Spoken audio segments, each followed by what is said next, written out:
Shalom saudara, puji Tuhan kembali ketemu dengan saya dalam renungan kita pada hari ini. Dan saya rindu kembali mengajak saudara-saudara untuk membuka suatu bagian firman Tuhan yang terdapat dalam Matius pasal 6 ayat 9. Kita mulai. Karena itu berdoalah demikian, Bapa kami yang di sorga, dikuduskanlah namamu. Datanglah kerajaanmu, jadilah kehendakmu di bumi seperti di sorga. Berikanlah kami pada hari ini makanan kami yang secukupnya. Dan ampunilah kami akan kesalahan kami, seperti kami juga mengampuni orang yang bersalah kepada kami. Dan janganlah membawa kami ke dalam pencobaan, tetapi lepaskanlah kami daripada yang jahat, karena Engkaulah yang mempunyai kerajaan dan kuasa dan kemuliaan sampai selama-lamanya. Amin. Karena jikalau kamu mengampuni kesalahan orang, Bapamu yang di sorga akan mengampuni kamu juga.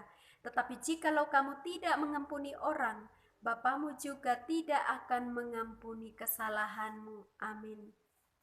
Puji Tuhan saudara, kita sudah membaca firman Tuhan ini.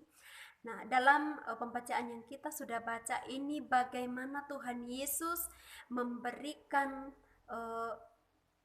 contoh cara yang berdoa kepada murid-murid Yesus, cara yang berdoa yang benar.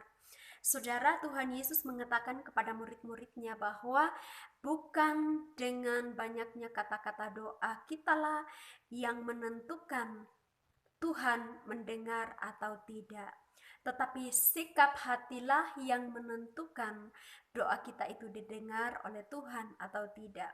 Di dalam doa yang diajarkan oleh Tuhan Yesus ini saudara, ini mencakup keseluruhan dari semua yang kita butuhkan, ya. Jadi Tuhan memberikan contoh cara berdoa kepada murid-muridnya, bagaimana cara berdoa yang benar.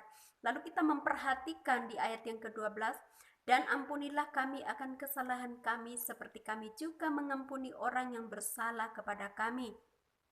Ini adalah inti daripada doa yang sesungguhnya yang Yesus mau ajarkan kepada murid-muridnya dan juga kepada kita saudara, bahwa ketika kita berdoa saudara harus didasari dengan pengampunan. Jangan sampai ketika kita berdoa saudara ada ganjalan di dalam hati kita kepada siapapun, ya, tetapi kita berusaha supaya sebelum kita berdoa saudara, jangan sampai ada sengketa di dalam hati kita terhadap orang lain, sehingga doa kita tidak didengar dan tidak dijawab oleh Tuhan. Nah, kenapa saudara? Di dalam doa yang kita naikkan kepada Tuhan, itu perlu ada hati yang benar-benar bersih di hadapan Tuhan. Jangan sampai ada sebuah yang merupakan sebuah penghalang doa sehingga Tuhan tidak mendengar, yaitu ketika ada satu sengketa di dalam hati kita terhadap seseorang. Pengampunan sangat penting dalam kehidupan kita saudara sebelum kita datang kepada Tuhan. Lalu dikatakan di dalam ayat yang ke-14, karena jikalau kamu mengampuni kesalahan orang, Bapamu yang di sorga akan mengampuni kamu juga. Sebaliknya, jikalau kamu tidak mengampuni orang, Bapamu juga tidak akan mengampuni kesalahanmu. Jadi ini adalah inti yang penting Tuhan Yesus mau ajarkan kepada kita saudara, bahwa sebelum kita berdoa, kita harus membereskan hati kita terlebih dahulu. Jangan sampai kita berdoa, kita sudah menyampaikan banyak sekali kata-kata doa, tetapi doa kita tidak dijawab. Kenapa? Karena tidak didasari pengampunan. Ada sesuatu yang menjadi penghalang doa, yaitu ada sengketa di dalam hati kita yang membuat doa kita tidak dijawab oleh Tuhan.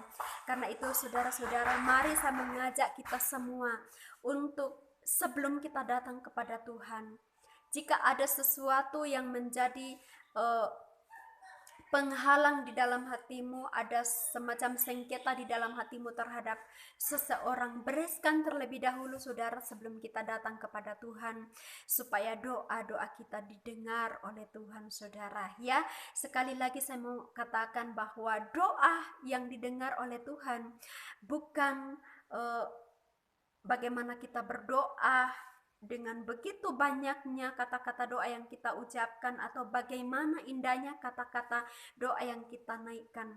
Karena Tuhan Yesus mengatakan saudara di dalam ayat yang ke-8 sebelum dari pembacaan kita, jangan